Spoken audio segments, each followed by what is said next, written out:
Respecte al tancament del cicle formatiu a Morella, el grup socialista recorda que amb la creació d'una empresa hípica a la comarca dels Ports està resolt el problema tècnic que alegava la conselleria. El diputat autonòmic Ernest Blanc diu que si Rovira continua bloquejant el cicle, malgrat tindre una solució tècnica clara, serà la prova definitiva que el Partit Popular vol continuar retallant serveis i educació a la comarca dels Ports. Si hi havia algun problema tècnic que pogués resoldre tècnicament, doncs resolguem-lo.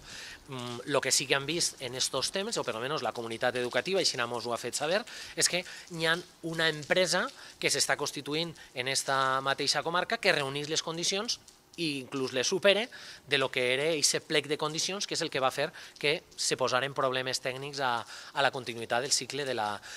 FP. Bé, doncs jo crec que és una bona oportunitat per a que el senyor Rovira i el senyor Mazón decidisquen si realment és un problema tècnic i el podem resoldre ara o si és un problema polític i el que no volen és, com sempre, fer coses en aquesta comarca. Crec que és un bon moment per a poder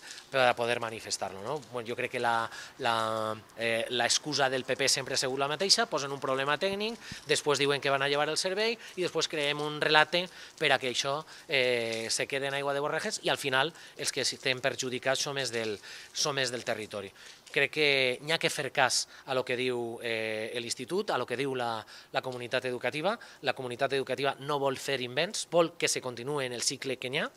i punto, i crec que és un bon moment per a poder fer i crec que la pilota de manera clara està damunt de la teula de la conselleria i la gent va a saber si realment podem resoldre les coses quan són fàcils de resoldre, com és en aquest cas, o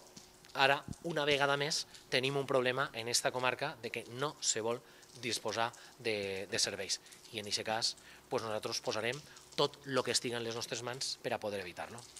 El curs de 2024-2025 està perdut quant a aquesta